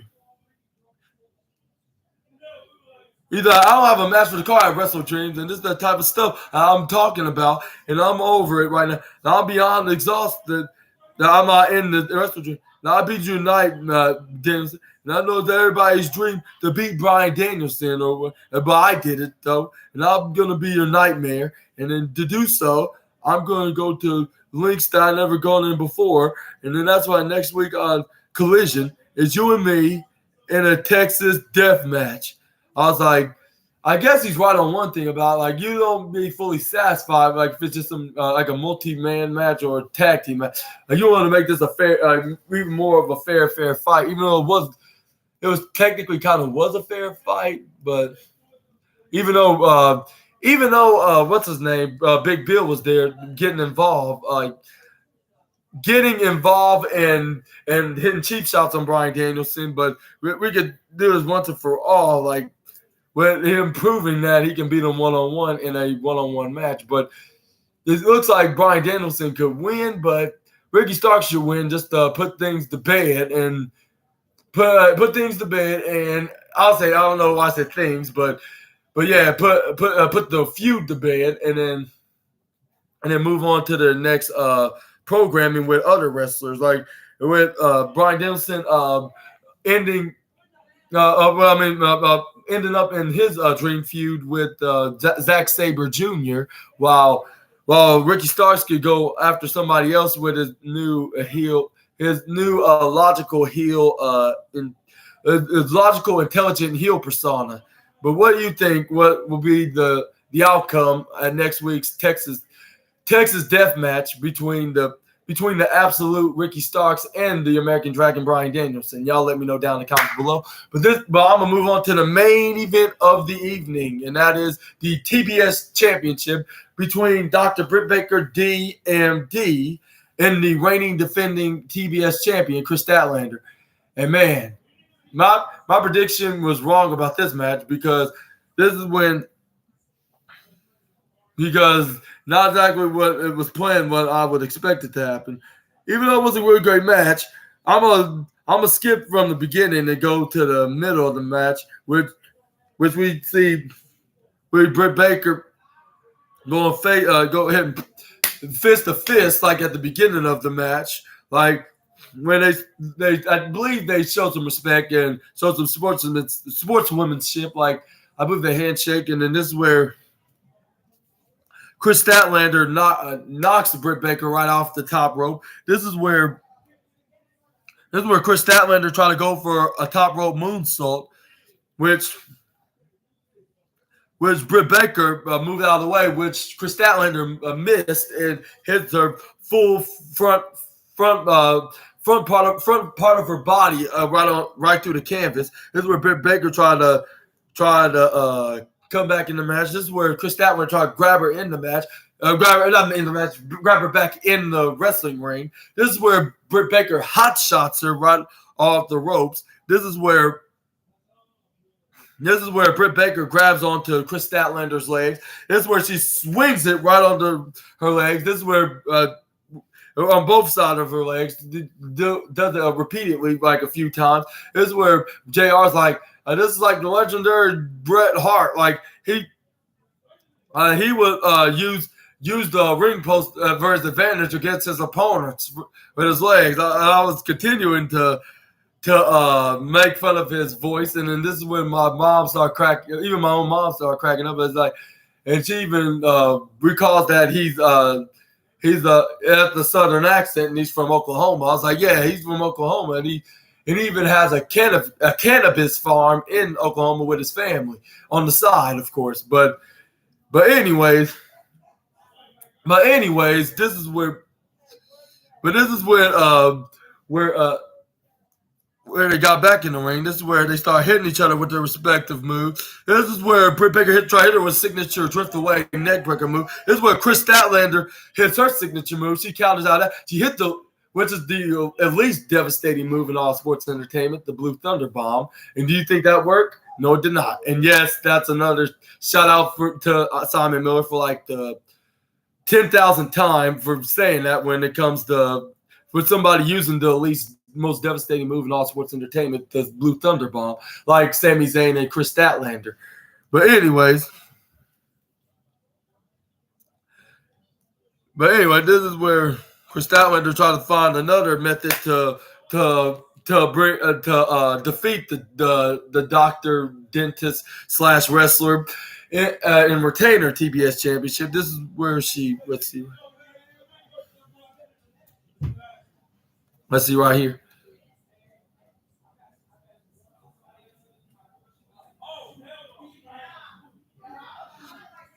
But I'm gonna skip to the part. This is where it started hitting us with forearms. If I'm not mistaken, if I didn't, if I don't have the baddest hearing or not, like I thought I heard that when Britt Baker started hitting Chris Statlander with forearms, like the fans started cheering. But when Chris Statlander started hitting Britt Baker with forearms, this is when everybody started booing. And I was like, don't tell me that this could be a heel turn. But let's hope this is just a one-off. This is a one-off, one-on-one feud for over the TBS championship. But this is when, because Britt Baker started hitting her with forearm. This is when she tried to hit a running attack move and to Chris Statlander, but Chris Statlander went for a super kick. This is where Chris Statlander run try to do a tag move. This is where Britt Baker hit the super kick on her own, respectively. This is where Britt Baker tried to go for a discus clothesline, but this is where Chris Statlander tried to hit her version of the discus clothesline of her own, but got caught with a super kick right into her face. This is when Chris Statlander finally hits the clothesline from hell. This is when both women were down. And then this is when Chris Statlander slowly but surely can't get back up. This is when Britt Baker tried to Britt Baker got up. This is where she tried to run up to Chris Statlander. This is where Chris Statlander placed her right into the corner of Tina the turnbuckle. This is where she won from the turnbuckle, and then she tried to knee her right in the midsection. This is where she messed up her left knee. This is where Britt Baker go up the mid rope.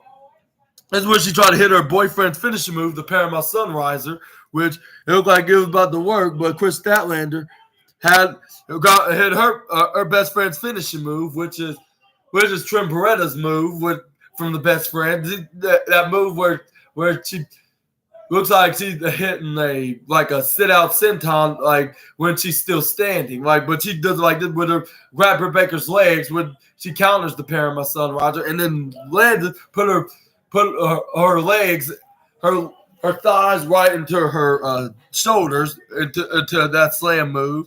But this is when Britt Baker rolled out of it, hit her with the most devastating move in all sports entertainment, the surprise roll-up. And this is where Chris Statlander kicked out of it. This is where she hits her with a roundhouse kick right into their head. And this is where she tried to go for a power bomb. But Britt Baker rolled out of it. This is where she counters it into a Paramount Sunriser Canadian Destroyer. But she not only do that, but she also goes for a what's that move, like a double underhook facebuster slam. Whereas Britt Baker tried to go for a signature move, which is the curb stomp. She does the curb stomp. You probably thought this.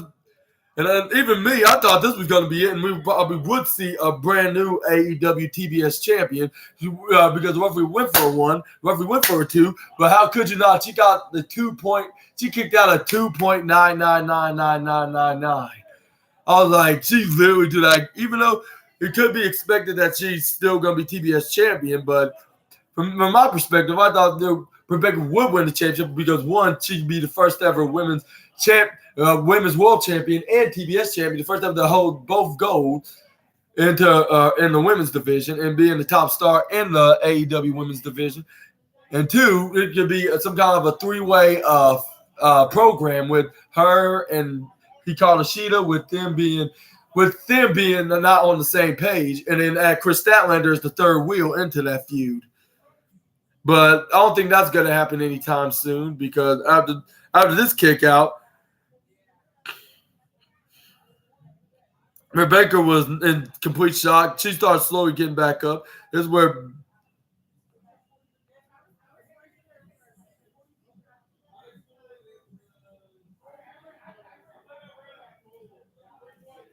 I believe what happens next. Like she tried to go for another one of her moves. This is where Chris Statlander, I believe, hits her with her finishing move, which is the Saturday Night Fever. She slams it. She got the 1, 2, 3, and she's still the AEW TBS champion. And then at the end of the match, she reaches out for her handshake. This is where she accepts it, and then she did a handshake and show of respect. This is where they handshake and hugged it out, and they were like, "You did," and they compliment how great they did in their performance. And I would say this was a really good AEW Collision. I would say, well, how many stars I would give it? And I'll say I forgot to talk about Powerhouse Hobbs and a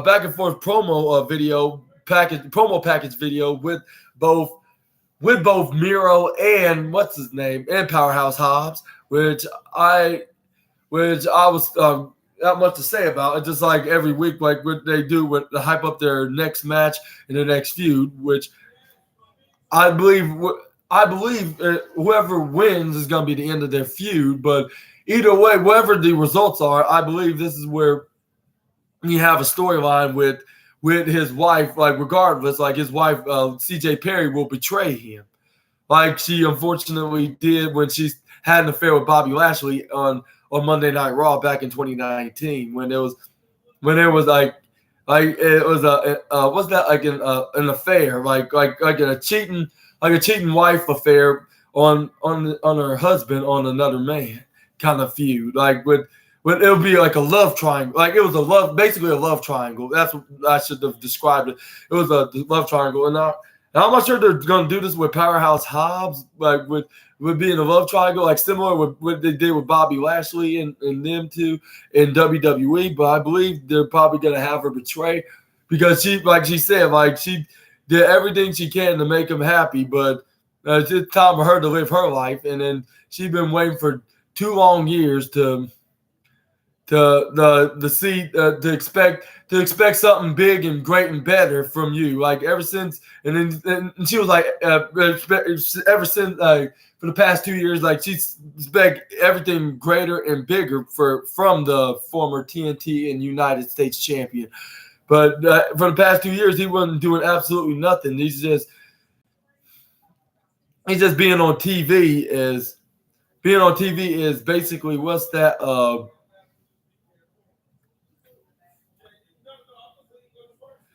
But yeah, like I would say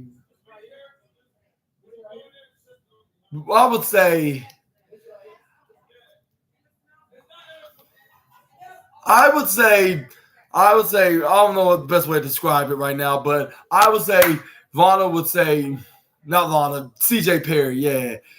CJ Perry is gonna say like he didn't do nothing. He's just nothing but an afterthought act into AEW, and she's gonna make a difference, and she's gonna make it a difference for her perspective, because she's probably not gonna be no longer his wife again. Which that's gonna be a bummer for him, being in his wrestling Bulgarian brute persona, which I hope that don't be entirely the case, because we do not want to see another soap opera love triangle storyline or anything of the sort of that matter.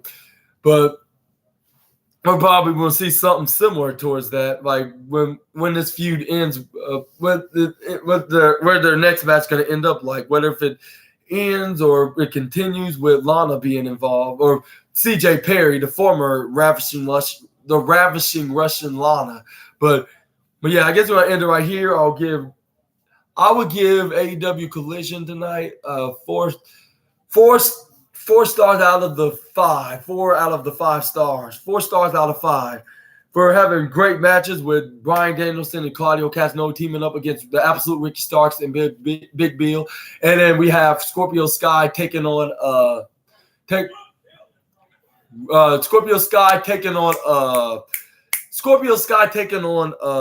what's his name? Andrade El Idolo. We have the Hardy Boys taking on Righteous. We had FTR taking on the Iron Savages. Aussie Open's challenging for their AEW Tag Team Championship. There's so much to talk. There was so much to talk about. That's why I would make this video of the SNA podcast. And what you thought about this video, let me know down in the comments below. Make sure y'all give this video a big thumbs up, and I hope y'all enjoy the video. And I guess I'm gonna end this video right here. Hope you enjoyed this video. Hope y'all having a great night. I hope y'all watch my next video tomorrow night, which is the SNA podcast episode 38 of the Wrestling News part 7. This was the episode of the AEW Collision review part 5. And And hopefully y'all enjoyed the video. And if you did, make sure you give me a big thumbs up and comment down below. And then subscribe and click the bell notification bells if you haven't already, so you can be notified when I'm making my new video. And I've been your host, Super Ninja Austin, of this 37 episode edition of the SNA podcast. And I've been your host, Super Ninja Austin. I hope you all have a great night, and I'll see you tomorrow night on the Wrestling News. Super Ninja Austin, the Assassin, out.